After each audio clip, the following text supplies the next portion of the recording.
जो एमएलए हैं बीजेपी के, उनकी तबीयत नासाज बताई जा रही है, अस्पताल में भर्ती हैं। ऐसे में अब सवाल उठ रहे हैं कि बीजेपी जो लगातार दावे कर रही थी कि चुनाव जो है वो नाथवानी के पक्ष में बनता हुआ दिखाई पड़ता है, तो ऐसे में क्या अभी से उनकी बीजेपी, चलिए भले ही चुनाव हार जाती है लेकिन हाथ पांव मारने की बात तो हमेशा बीजेपी के अंदर दिखाई पड़ी है, और यहाँ पर भी अगर सीता सोरेन को उतारा जाता तो क्या उनके पक्ष में माहौल झारखंड में जिस इंडिया अलायंस को लेकर ये सवाल खड़े किए जा रहे थे कि आगामी राज्यसभा चुनाव में वो अपने विधायकों को नहीं बचा पाएंगे, जहां झारखंड मुक्ति मोर्चा से ज्यादा सवाल उनके सहयोगी दलों को लेकर थे कि क्या कांग्रेस अपने नाराज विधायकों को एकजुट कर पाएगी, क्या सीपीआई एमएल, क्या आरजेडी, ये सब साथ झारखंड मुक्ति मोर्चा का देते हुए नजर आएंगे। जहां ये तो कहा गया कि आपने उम्मीदवार तो उतार लिए, लेकिन क्या आप दोनों सीटों को आसानी से जीत पाएंगे।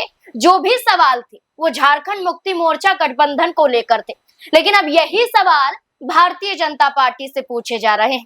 क्या बीजेपी अपने विधायकों को बचा पाएगी? क्या विधायक तो साथ अभी दिखाई दे रहे हैं, क्या राज्यसभा के चुनाव के दौरान यही विधायक साथ नजर आएंगे? क्या जो निर्दलीय उम्मीदवार हैं नाथवानी, क्या उनका समर्थन करेंगे, या फिर कोई बड़ा खेल राज्यसभा चुनाव के दौरान हो जाएगा? इसी से जुड़े हुए यही बड़े सवाल है, जानने की कोशिश करेंगे कि आखिरकार क्या दोनों सीटें झारखंड मुक्ति मोर्चा गठबंधन हासिल कर लेगा, और क्या इस बीच में बीजेपी के विधायक टूटते हुए दिखाई दे सकते हैं या फिर नहीं। इस पर चर्चा करने के लिए हमारे वरिष्ठ सहयोगी अमन सर मौजूद हैं। सर बहुत बहुत स्वागत है आपका। सर आज देखा जाए तो 18 जून को होने वाला है राज्यसभा का चुनाव, और इस बीच में ये कहा गया कि कांग्रेस विधायकों को जोड़ने की कोशिश की जा रही है, मीटिंग की जा रही है कि कहीं ये विधायक ना चले जाएं। हेमंत सोरेन दिल्ली दौरे से फिर पटना माफ कीजिएगा रांची लौटते हैं और वहां पर विधायकों के साथ बैठक होती है, लेकिन इस बीच में बीजेपी विधायकों को लेकर सवाल किए जा रहे हैं। क्या वो एकजुट रहेंगे राज्यसभा चुनाव के दौरान? देखिए जाहिर बात है, क्योंकि यहाँ पर अगर हम बात करें कि क्या बीजेपी के पास में उतने लोग हैं कि वो अपना एक प्रत्याशी यहाँ से जिताते हुए नजर आते थे, तो आप आंकड़ों पर देखेंगे तो कहीं भी दिखाई नहीं पड़ता कि उनके हक में जो 28 विधायक होने चाहिए वो हैं। तो ऐसे में उन्होंने अपना प्रत्याशी नहीं उतारा और यहाँ पर जो परिमल नाथवानी है उनको अपना समर्थन देने का फैसला किया। लेकिन अब बड़ा सवाल और महत्वपूर्ण सवाल यही बन रहा है नाज़बिन कि क्या बीजेपी कोई तिकड़म भिड़ा सकती है, क्या नाथवानी कोई कह सकते हैं कि इस तरह से जो अब तक दावे किए जा रहे हैं कि उनके पक्ष में 4-5 लोग निकलकर सामने आ सकते हैं, क्या ये मैजिक होता हुआ दिखाई पड़ेगा? क्योंकि अगर हम महागठबंधन की बात करें तो उनके पास में तयशुदा 56 विधायक हैं जो दोनों राज्यसभा सीटों के लिए चाहिए, तो ऐसे में उनको बड़ी परेशानी नहीं होगी।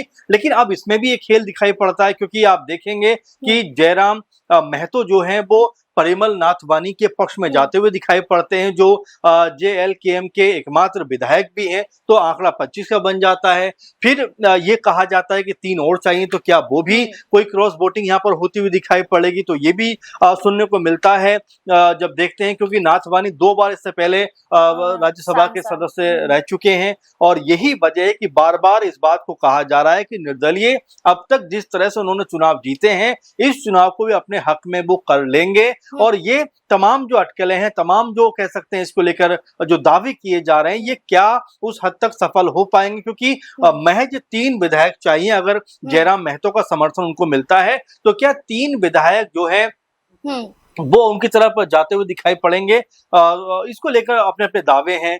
बीजेपी की तरफ से कहा जा रहा है कि भाई बहुत सारे लोग ऐसे हैं जो जेएमएम से नाराज हैं, कांग्रेस पार्टी से नाराज हैं, और यहाँ पर राजद और माले जो भाकपा माले हैं उन्होंने भी खुलकर अपनी बात नहीं कही है। तो हो सकता है कि वो यहाँ पर अपना समर्थन जो है वो जो निर्दलीय प्रत्याशी हैं परिमल नाथवानी उनको देते हुए या उनके पक्ष में मतदान करते हुए दिखाई पड़ जाए। के प्रकाश राम के अगर चर्चा करें, और आप भी कर रहे थे, तो जैसे ये कहा गया कि अभी उनकी तबीयत खराब है और बीमार चल रहे हैं, और सवाल ये खड़े किए जा रहे हैं कि क्या वो वोटिंग के दौरान वहां पर मौजूद होंगे, और क्या इसके साथ साथ वो विधायक भी होंगे जो झारखंड मुक्ति मोर्चा में तो थे लेकिन वो चले जाते हैं बीजेपी में, और बीजेपी में देखा जाए तो उनका कद लगातार घट रहा है। जैसे चंपई सोरेन की बात करें, अब कहीं नजर नहीं आते। इस मुद्दे पर तो मुखरता से बोलना चाहिए, जी। कहीं नहीं दिखाई देते हैं। देखिए बिल्कुल नाज़मीन, प्रकाश राम के बारे में आपने जिक्र किया, जो एमएलए हैं बीजेपी के, उनकी तबीयत नासाज बताई जा रही है, अस्पताल में भर्ती हैं। ऐसे में अब सवाल उठ रहे हैं कि बीजेपी जो लगातार दावे कर रही थी कि चुनाव जो है वो नाथवानी के पक्ष में बनता हुआ दिखाई पड़ता है, तो ऐसे में क्या अभी से उनके विधायक तितर-बितर होते हुए दिखाई पड़ते हैं? और ये भी कहा जा रहा है कि अगर जिस तरह बीमार, वो खबर आ रही है बीमार हैं, तो क्या मतदान के लिए वो आएंगे? अगर मतदान के लिए वो नहीं आ पाते हैं तो एक सीट और घटती हुई दिखाई पड़ेगी, तो जो आंकड़ा है वो और ज्यादा दूर होता चला जाएगा नाथवानी के पक्ष से। तो ऐसे में उनका भी यहाँ पर शामिल होना जरूरी है। और जो बात आप बारंबार कह रहे हैं कि क्या यहाँ पर जो बीजेपी खेमा है नाथवानी के पक्ष में, क्या पुरजोर तरीके से जाता हुआ नजर आएगा, ये भी अपने आप में अभी तो उनके सहयोगी दल भी हैं, वो क्या साथ देंगे? और जो कांग्रेस पार्टी के पूर्व अध्यक्ष राजेश ठाकुर, वो ये बात कहते हैं कि हमारे पक्ष में कम से कम 10 से 12 जो विधायक हैं वो हैं, यानी कि बीजेपी की तरफ से भी टूट फूट की आशंका लगातार जताई जा रही है। अब ऐसे में कई तरह की चर्चाएं इस समय चल रही हैं कि क्या हेमंत सोरेन जो मीटिंग लगातार कर रहे हैं, दिल्ली होकर भी आए हैं, क्या जो 56 विधायक हैं, जिसमें जेएमएम के विधायक है, कांग्रेस पार्टी के विधायक है, आरजेडी के विधायक है, भाकपा माले के विधायक है, क्या ये सब एक मुट्ठी में रह पाएंगे? और 18 जून को जब मतदान होगा तो क्या दोनों सीटें महागठबंधन के पाले में जाएंगी? चूंकि एक सीट तो कंफर्म है कि वो जेएमएम के खाते में जा रही है, लेकिन दूसरी सीट का बड़ा सवाल है परिणम झा जो कांग्रेस पार्टी से मैदान में है, क्या उनके पक्ष में माहौल बनता हुआ नजर आएगा? क्योंकि इक्का दुक्का वोट भी यहां से वहां हुए तो उनकी सीट पर प्रश्न चिन्ह खड़ा हो जाएगा, क्योंकि नेट टू नेट जो है जो संख्या है विधायकों की वो दिखाई पड़ती है। ऐसे में अगर एक दो विधायक भी यहाँ से वहां हुए तो मुश्किलों का सबब बनता हुआ दिखाई पड़ेगा। और वहीं बीजेपी समर्थित परिमल नाथवानी की बात करें तो उनको जयराम महतो का समर्थन मिलने के बाद, यानी कि अभी भी कंफर्म नहीं है कि जयराम महतो उनके ही पक्ष में जाएंगे, लेकिन चलिए अगर मान भी लिया जाए तब भी 25 होते हैं तो उसके बावजूद भी 3 जो विधायक उनको चाहिए, तब कहीं जाकर वो अपनी सीट जीतने में कामयाब हो पाएंगे। तो मुकाबला दिलचस्प है, कोई भी किस तरफ जाएगा, किस हालात में जाएगा, और क्या जो आंकड़ा हम अभी पढ़ रहे हैं 56 सीटों का जो महागठबंधन के पास है वो वैसा ही रहेगा, या फिर जो नाथवानी है इससे पहले 2 बार जो निर्दलीय चुनाव जीत चुके हैं, क्या कोई मैजिक यहाँ पर करते हुए दिखाई पड़ेंगे? सर, इस बीच में एक छोटा सा सवाल और है कि हमने मध्य प्रदेश राज्यसभा चुनाव से पहले क्या देखा कि बीजेपी तीसरा जो उम्मीदवार है वो तब उतारती है जब कांग्रेस पार्टी अपना उम्मीदवार उतार लेती है। और इस बीच में ये भी देखा जाता है कि ये कहा जा रहा था कि 2 सीटें ही बीजेपी जीतेगी, तीसरी नहीं जीत पाएगी, लेकिन जो हमने देखा मीनाक्षी नटराजन का नामांकन रद्द हो जाता है।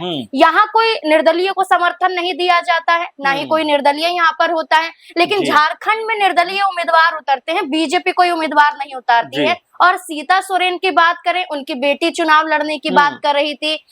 एक मंच से सीता सोरेन ने खुद कहा था कि आलाकमान उन्हें मौका देंगे तो वो जरूर उतरेंगी। तो बेटी और माँ दोनों तैयार थी राज्यसभा जाने के लिए, तो फिर बीजेपी चाहती तो अपना उम्मीदवार उतार सकती थी। देखिए एक बात इसमें समझ से परे है नाज़मीन, क्योंकि आपने मीनाक्षी नटराजन का जिक्र किया मध्य प्रदेश के लिहाज से, उस समय भी आप देखेंगे तो बीजेपी को तीसरी सीट जीतने के लिए कम से कम 10 से 11 विधायकों की जरूरत थी। तो ऐसे में बहुमत उनके पास वहां पर भी नहीं था, तो आखिर उनको क्या पहले ही पता लग गया था कि मीनाक्षी नटराजन का नामांकन रद्द होगा, क्योंकि उनके ऊपर जो मामला था वो उनके नामांकन में नहीं था, उन्होंने जो हलफनामा दिया था उसमें नहीं था। तो जाहिर बात है कि वहां पर बीजेपी ने महेश केवट के रूप में तीसरा प्रत्याशी उतारा और उसको जीत भी मिलती हुई दिखाई पड़ी। लेकिन अब अगर झारखंड की बात करें तो आपने बिल्कुल सही कहा कि अगर बीजेपी चलिए भले ही चुनाव हार जाती है, लेकिन हाथ पांव मारने की बात तो हमेशा बीजेपी के अंदर दिखाई पड़ी है। और यहाँ पर भी अगर सीता सोरेन को उतारा जाता तो क्या उनके पक्ष में माहौल बनाने का बीजेपी प्रयास नहीं करती? जाहिर बातें करती। तो ऐसे में ये भी सवाल रह के उठ के सामने आता है कि आपके पास जब प्रत्याशी नहीं है, आप जब आपको पता है कि हमारे पास 3 से 4 विधायक कम है, तो आखिर आप परिमल नाथवानी को समर्थन क्यों करें? क्योंकि आपको पता है कि भाई आपके पास जब बहुमत नहीं है, तो ये तमाम तरह के सवाल है जो उठ के सामने आता है। वैसे में क्या वाकई में यहाँ जो परिमल नाथवानी है उनके पक्ष में कोई माहौल बन सकता है कि उनके पक्ष में कुछ लोग जा सकते हैं, या महागठबंधन जो ये उम्मीद धरे बैठा है कि उनके 56 के 56 जो विधायक हैं वो एकजुट दिखाई पड़ेंगे और उनके दोनों प्रत्याशी को यहाँ पर जीत मिलती हुई दिखाई पड़ेगी? अब ये तो 18 तारीख को पता चलेगा जब चुनाव होगा और शाम तक रिजल्ट सामने आ पाएगा? बिल्कुल, ये तो 18 जून को ही पता चलेगा, लेकिन एक नाम इसमें जिसकी चर्चा हुई, जयराम महतो, जिन्होंने घाटशिला उपचुनाव के दौरान भी किसी को अपना समर्थन नहीं सौंपा था और खुद अपनी पार्टी से प्रत्याशी आगे किया था। और एक बार फिर से ये चर्चा है कि जयराम महतो ने ये कहा कि वो उसे ही वोट करेंगे जो उनके क्षेत्र के लिए काम करेगा।